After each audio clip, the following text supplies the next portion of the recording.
How do we know we are moving to the fifth dimension? What does that even mean? How do we behave, feel, are different than just living in 3D?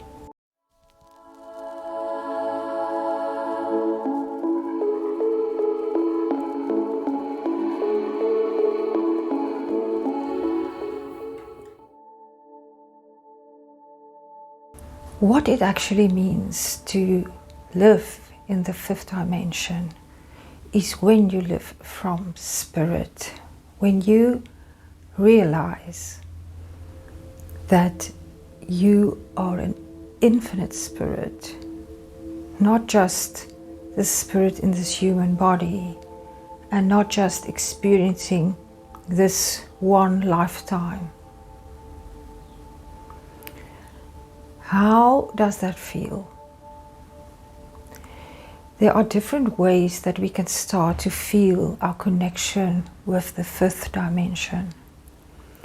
It can be just things showing up in our environment, things that happen that, as we know by now, is not a coincidence.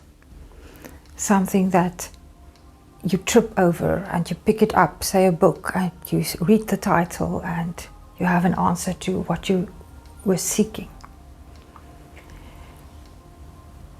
This is when it's almost as if the veil between the spiritual world and the physical world is becoming narrower.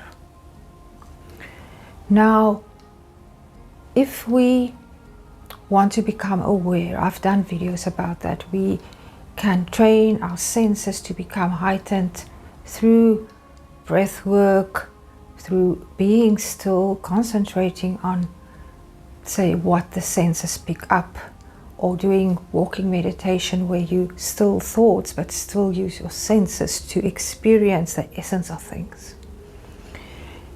But this leads to something deeper than what you just pick up with the senses. And that is your ability to start to recognize and use the inner senses.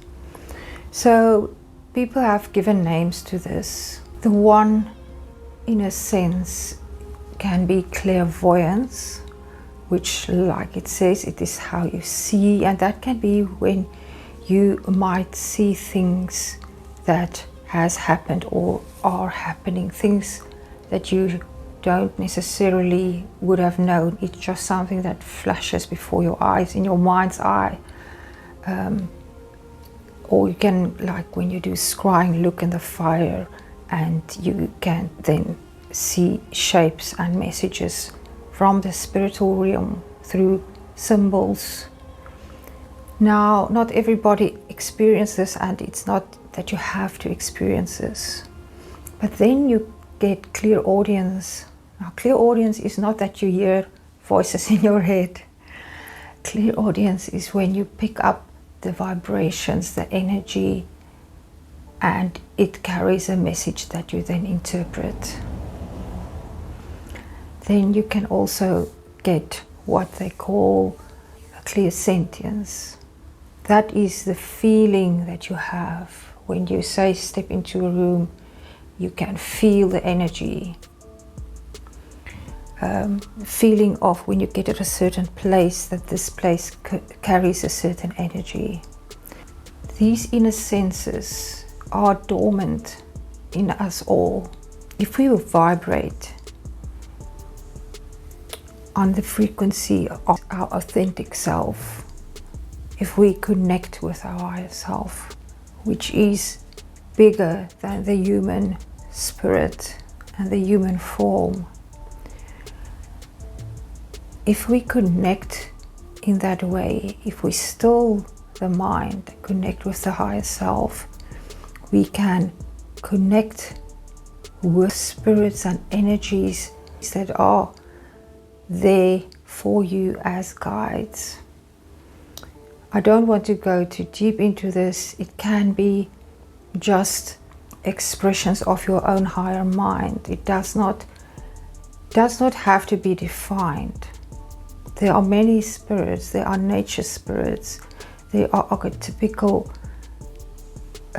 energies like goddess energies. There are the fairies. Let me just at this point tell you the story. When I was a child, I grew up on a farm in the northern province of South Africa, the Waterberge, the water mountains. And I spent a lot of time in nature where I could, as a child, naturally sense the spirits of nature, listen to the trees, listen to the animals, communicate with them on a level that I thought was just normal to me. It is without words, so that's an energetic exchange. Children are born with this, because you are not conditioned when you are still little, before the human world can make an impression on you. So many children can see the spirits. You probably also did when you were small, but then people told you no, there's no things like that. It doesn't exist. It's your imagination. So as I've said, it is as if the veil is thinning. You can start to pick up on the energies and the spirits. The way to approach any energy, spirit guide, is with appreciation, with gratitude, with acknowledgement of their sovereignty. But as I've stated before, I don't worship any other being or spirit. But I am extremely grateful to each and every one of them for their guidance, for being there. So except for your inner senses that you become more aware of and attuned with, you can also connect with your spirit guides through images, through symbols. I've made a video about synchronicities, which are also ways the universe shows you things and the way that guides can guide you. As we slowly wake up, we start to wake up to the things around us. First, the awareness of everything that is connected. Then the awareness of the energy that is embodied by objects, by stories, by symbols. Sometimes your guides or spirits can talk to you through other people who channel the messages for you. How do you know it is for you? It is a feeling, it is an energy connection. If you, for instance, use something like YouTube, listen to tarot reading, or no matter what a platform, and you scroll and you stop and you listen, you connect, you will immediately know. It is not that you search beforehand, it is just that you are guided through your guides, but you have to be open, you have to believe to see. When you live from spirit, you will find that you won't experience the suffering that you do experience when you are still non-aware, unconscious.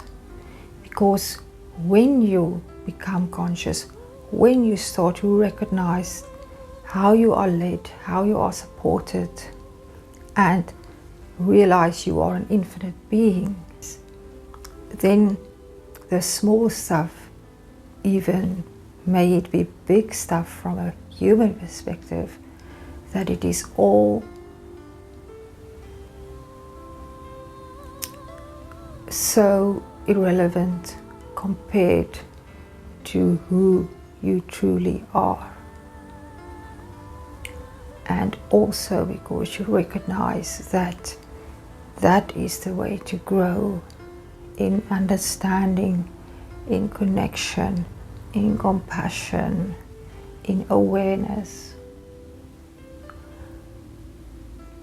If you found value in what I've said, please like, comment, subscribe to the channel if you think that this is for you, and also share it if there's somebody you know could benefit from the channel. As always, I'm sending you my infinite love till I speak to you in the next video. Goodbye.